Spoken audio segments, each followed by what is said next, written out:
Okay guys, we're back. Here we go. Moment of truth. Making sure prismatic. Hatch. Holy shit! There it is. Oh my god, it's green.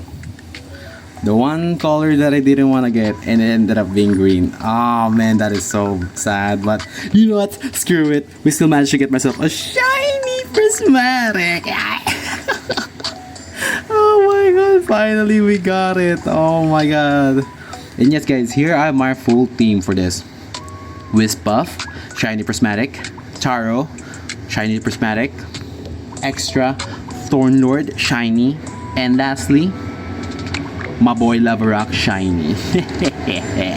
Here are my big boys. I mean, I do have Pampa, but I'm gonna gonna go for a shiny version of that as well. I did accidentally click the catch for my Pampa, in which I lost my Petty for my prismatic, which, look at this, it was a black. It was black. Just imagine this being black as well, guys. You know what? You cannot be too ungrateful. You just should be happy what you have gotten. So, yeah. Yeah, and finally, yes, guys. Look at this. Look how many electric elemental stone I got because of me grinding this freaking Arcub. But it's all worth it. It is time. It is time.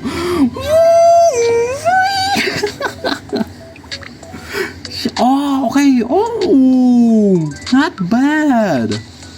So anyway, first thing first in our list is most common questions or problems that are facing for the players are levels. When it comes to ascending, they are mostly having this kind of problem when it comes to earning XP. So first thing first, if you want to earn some XP here and there, it's not that huge, but I require you to do this every day whenever you're playing the game. So first thing first, go to the Petal Pond.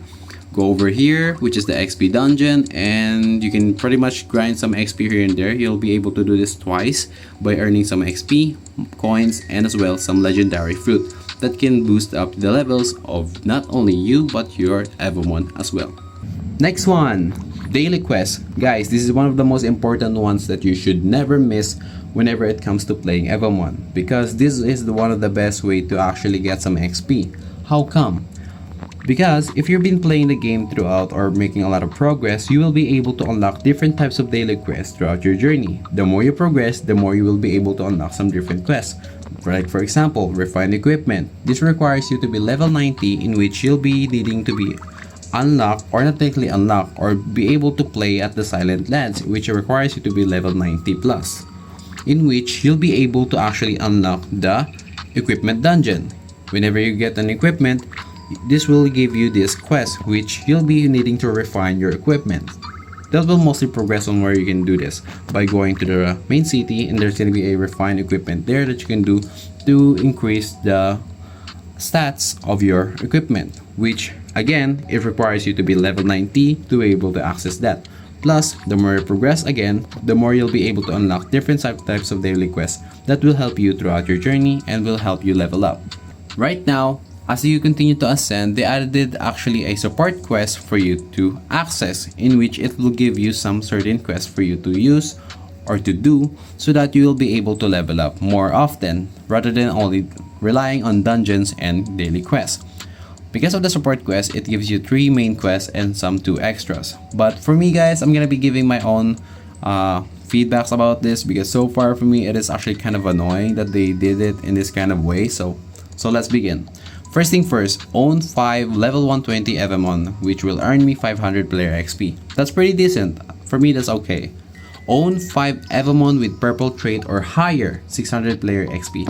This one is outrageous. For my own opinion, this is so annoying. How come? Because if you actually go to your Evomon here, it requires you to do this, which if it requires you to get some epic trait, the chances of you getting them is actually pretty low, which is a 2.57%. Plus the reroll here is actually pretty low chance of getting those as well, because they're not that easily can collect, guys. So this one is actually pretty annoying. Knowingly, it requires you to get 5 of those just to be able to get 600 XP, which for my own opinion is so outrageous, because each level that I'm on right now requires 2800 XP, while the quest right here, the support quest, they say, only gives me a certain XP. Plus, if you add all of those XPs together, it only gives me half of the XP that I needed to be able to level up. It doesn't even give me the right amount of XP to actually move on to another level.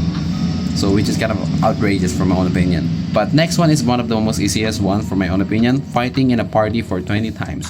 Which you can pretty much do this even if you don't have a friends to play around with whenever they're busy. You can just grab another device or just use another account to play with you. So yeah. Then this one is the most outrageous for my own opinion. Catch a prismatic Evomon to gain 100 player XP. I mean, getting a prismatic Evomon is not that technically that hard since the petty for that one is only 150. But for this one, shiny, you'll gain 150 player XP for getting a one shiny Evomon, which is outrageous. I mean, it doesn't really based on just petty. It can be very lucky in the same time, but still, getting a shiny Evomon just to earn 150 XP after grinding so long just to get a shiny and this much XP is so not worth it. I know they're repeatable here and there, but still, that is just too outrageous for some people. You know, we can do a lot better than that. I mean, if we earn at least 250 or 300 plus XP, that would be better. We'll be able to actually at least gain some better amount of XP just to progress much more faster. Second tip, what are the best Evomon you can collect for your first journey? For me guys, for starter, I'm gonna go for Bubble. Easily can carry you from first island, second and third. Follow up by Lavarok. Lavarok is instantly the best one you can gather, especially once you reach the third island, because how come? Lavarok has a pretty nice health, defense, and damage when it comes to catching those pretty powerful Evomons. Next one, Frostlet can easily put your enemy into half health by just using Frostbite. That's it. Pretty insane. Next one, Taro, a known Evomon that can solo Arcub. Insane. Pretty good HP, good damage, and a good defense. I mean, not technically a good defense when it comes to Arcub, so yeah. Next one, Pom-Pom, the best fighter Evomon you can collect, and it can instantly kill those metal and frost elements.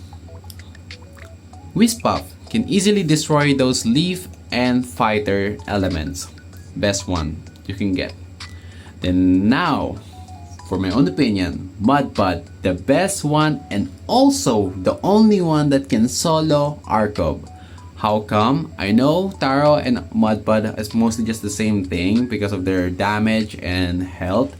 But guys, Taro is no longer can actually solo Arcub because again, because of its main element, grass, it actually receives more damage when it comes to Arcub. While over here, Mudbud or Thornlord is ground element in which it can better counter when it comes to Arcub's lightning attack, which it can easily reflect or receive less damage rather than Taro that actually receives a lot of damage from. Plus, ground attack or special attacks actually deals more damage than grass types. Both elements might deal or actually has a very effective when it comes to lightning, but as you can see, once you click the grass element, it is not super effective when it comes to electric. While over here, ground, by clicking it, it is super effective against electric, which is right now for me, Thornlord can easily solo Arcub by just being able to tank the damage of a lightning, plus it deals more damage to it. Nicely done, Thornlord. Yes sir. Okay guys, third tip, how to get Pom-Pom, because many YouTubers have been mentioning that you need to find him in Dust Town, which is yes, it is actually the location of Pom-Pom. But once you got here, you don't actually see him. How come? It is actually right up there. He's up there in the mountains. Yeah, pretty much. So for this one to make it much more easier, you just have to catch this specific Evomon. Just a flying type or any type of bird there is, you can use them to actually fly over the mountains to be able to reach Pom-Pom. But if you're too lazy to actually catch those Evomon, you can do this method. Rather than going to this certain part of the mountain, which most YouTubers has been mentioning that you jump this ledge here, nope, you don't actually need to jump that location. Plus, that jump only is gonna give you go around that whole mountain to get to this point here. And also, Rather than doing all those jumps, which is, for me, it is actually pretty annoying, you should just start from here, which is where you're gonna be ending up anyway once you do all those jumps just to get over here. And also, I'll be recommending Tara for this one because I think for me the best mount for you to do this is actually Taro if you don't have any flying types. So yeah, if you're playing mobile, just keep holding jump and moving forward, and then use your third finger and then drag back.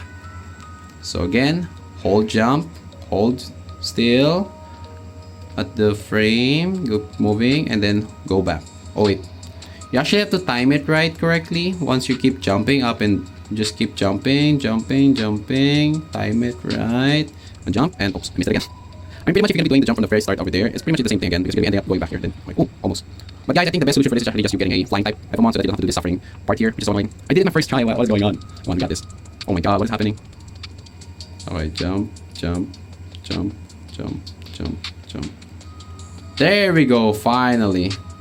Okay, once you get to this point, you just have to go around here, look for this part of the edge of the mountain. Then now, go at the back of this mountain. You'll see another edge up there in which you need to get up there easily, but just keep jumping again and again. And now, here we are.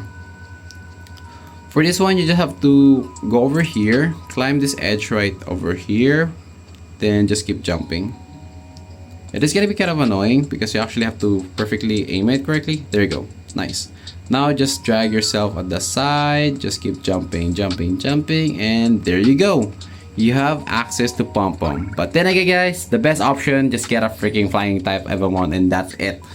You don't have to do all those jump, okay? But if you're too lazy, then just do the parkour and suffer as you try to climb. So now let's talk about my last tip guide for you.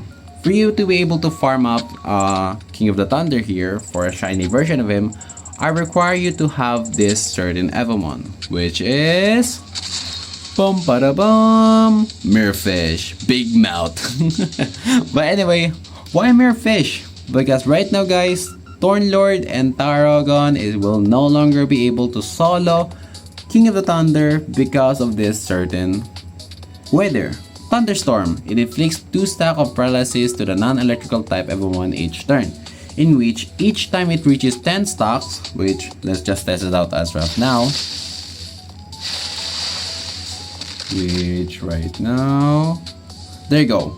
Paralysis inflicts 10% damage to vulnerability, in which King of the Thunder has those specific skills that will inflict more damage throughout your battle. Because of this stacking up of you fighting King of the Thunder, it can easily shatter your Thornlord or your Tarragon. To avoid it, you will be requiring to have Mirrorfish. So let's replay the battle by doing so. To counter the thunderstorm weather, you will be requiring to have Mirrorfish. Because for me, I think he is the only one that has this move, but if not, do let me know in the comment down below. So there we go. Make sure that Mirrorfish is actually level 100 so that he doesn't get one shot by the King of the Thunder. So first thing first, just click Sandstorm because you'll be unlocked Sandstorm once Mirrorfish reach level 90. And there you have it. It instantly removes the Thunderstorm, which you can easily counter him by following up by picking Thornlord. And there you have it. You can easily farm up King of the Thunder with no problem whatsoever. But for this guys, my build for King of the Thunder for Thornlord is actually Seed Bomb, Rally, Earth Pulse, and Earth Fister. I mean obviously you cannot really remove this one because it is final skill, so yeah. But for this one, how I do this actually just stack up 3 Seed Bomb, follow up by Rally. The Rally gives you attack, which increases the damage of your skill. So let's just demonstrate it. I'm just gonna fast forward this a bit for you guys to see how I farm up King of the Thunder. After 3 stack, keep clicking the Rally until it reaches 300%, which will pop up right here. Each time you pick Rally, it will give you 50% increase to your damage, which after clicking it 6 times, it will be 300%. So let's continue.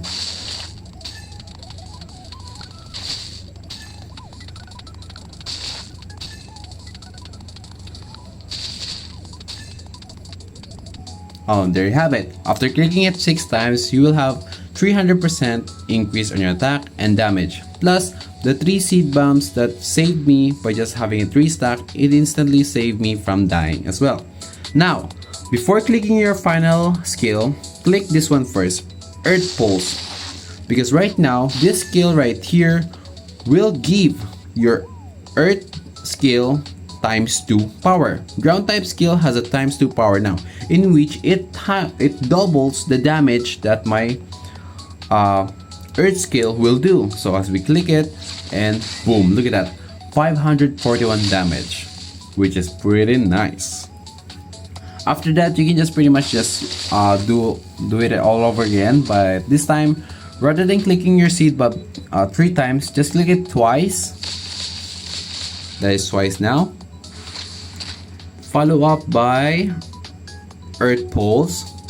I know your final skill is available, but don't click it yet. Activate Earth Pulse, and then there you go. It deals 500 damage each time you attack King of the Thunder. You can also do only 1 seed bomb, but I recommend doing it twice so that you will have an extra 2 energy, so that you can keep the flow of the damage that you're dealing to the King of the Thunder. So now I just did 1 seed bomb and 1 Earth Pulse. And now I can easily do the final skill, in which, as you can see, it went back to 0. It's much more better if it actually has 2 spare energy, so much more better to just use your seed bomb twice, follow up by 1 Earth Pulse, and then use your final skill. Then just repeat. So yeah. So now let's end this battle, because I might get a shiny egg. That would be nice. Also guys, I forgot to mention this, Sandstorm also deals damage to the enemy that doesn't have a ground element to them, in which it deals 60 damage per round, which is actually pretty nice. Oh, now here we go. Let's see. I didn't get anything. It would mostly just pop up here that I got an egg, but I didn't, so it's alright. Actually, I think I got my maximum use of this, because I'm no longer receiving any kind of electric element stone from it, because as you can see, I already reached 164 after grinding this all day. So yeah, which is insane.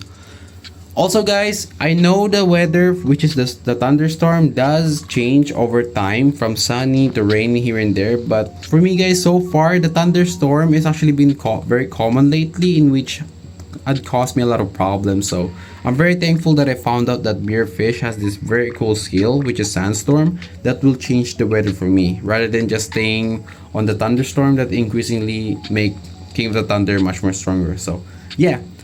So yeah guys, that is it for this video. Thank you all so much for watching. I know there's a lot of videos out there that is actually has a better explanation and tip and guide, but if somehow my videos manage to help you throughout your journey on what you need to do help you boy out by clicking that like and subscribe. It is free and you can always change your mind, as Dream said many times. So yeah guys, and now Akizu out. Bye bye. And also guys, this is my favorite amount right now, Puff, and look at that.